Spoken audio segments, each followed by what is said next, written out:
नमस्कार, मैं अमृता तोमर। आप देख रहे हैं news one today. Madhya Pradesh, Rajasthan और छत्तीसगढ़ में नए सीएम चेहरे को लेकर बीजेपी हाईकमान लगातार मंथन कर रहा है। हालांकि अभी किसी नाम पर सहमति नहीं बनी है। इस बीच राष्ट्रपति द्रौपदी मुर्मू ने नरेंद्र तोमर, प्रहलाद पटेल, रेणुका सिंह सुक्ता का केंद्र मंत्री पद से इस्तीफा स्वीकार कर लिया है। इन तीनों नेताओं ने मध्य प्रदेश और छत्तीसगढ़ चुनाव में जीत हासिल की है। वहीं एक दिन पहले ही तीनों ने संसद सदस्यता और केंद्रीय मंत्री पद छोड़ा था। ऐसे में अब तीनों दिग्गज नेताओं के सियासी भविष्य को लेकर चर्चाएं तेज हो गई हैं। ये तय माना जा रहा है कि बीजेपी जल्द ही इन नेताओं को अपने अपने राज्यों में बड़ी भूमिका देने जा रही है। जानकार तो ये भी कहते हैं कि तीनों नेता सीनियर हैं। मोदी मंत्रिमंडल में महत्वपूर्ण विभागों की जिम्मेदारी भी संभाल रहे थे। विधानसभा चुनाव में भी इनकी लोकप्रियता देखने को मिली है। पार्टी ने कई हारने वाली सीटों पर जीत हासिल की है, यानी संगठन ने जो चुनावी टास्क दिए थे उस पर खरे उतरे हैं। यही वजह है कि 2024 के चुनाव को ध्यान में रखकर पार्टी नए सिरे से रणनीति तय कर रही है और इन तीनों नेताओं को बड़ा ओहदा दिया जा सकता है। तीनों नेता पीएम मोदी और गृह मंत्री अमित शाह के करीबी माने जाते हैं। बीजेपी सूत्रों का कहना है कि पार्टी हाईकमान ने तोमर, पटेल और रेणुका की भूमिका तय कर दी है। विधायक दल की बैठक के दिन स्थिति और स्पष्ट हो जाएगी। बता दें कि पटेल, तोमर और रेणुका का नाम सीएम की दौड़ में सबसे आगे है। मध्य प्रदेश में पटेल ओबीसी से आते हैं, पीएम मोदी के करीबी माने जाते हैं। 32 साल के सार्वजनिक जीवन में उनकी छवि भी साफ सुथरी रही है। राजनीतिक करियर में भी पटेल सबसे वरिष्ठ नेताओं में गिने जाते हैं। जानकारों का कहना है कि 2024 के चुनाव से पहले पार्टी पटेल के जरिए बीजेपी सामाजिक समीकरण भी साध सकती है। राज्य में नए चेहरे बदलने के लिहाज से भी पटेल को उपयुक्त माना जा रहा है। इतना ही नहीं, पटेल और शिवराज के बीच राजनीतिक संबंध भी अच्छे बताए जाते हैं, इसलिए विरोध की संभावना भी नहीं रहेगी। नरेंद्र सिंह तोमर को भी पार्टी बड़ी जिम्मेदारी दे सकती है।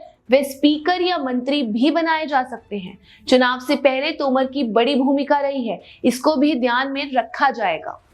तोमर ने मुरैना संसदीय क्षेत्र में आने वाली दिमनी सीट पर चुनाव भी लड़ा है और राज्य की चुनाव प्रबंध समिति के संयोजक की भूमिका भी बखूबी निभाई है।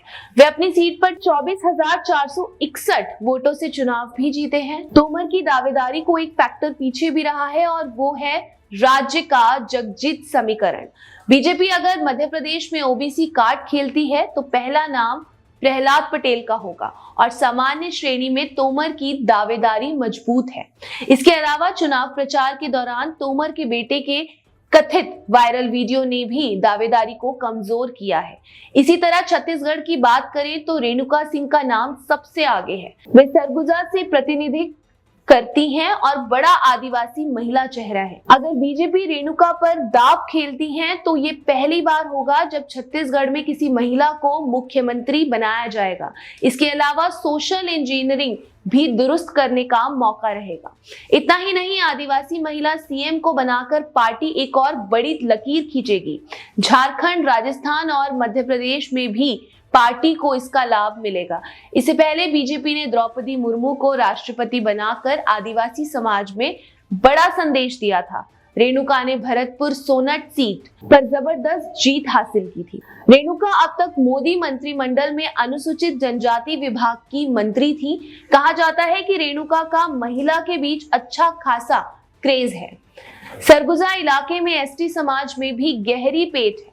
वे 2003 में पहली बार विधायक बनी थी। 2008 में रमन सिंह सरकार में मंत्री बनाई गई थी।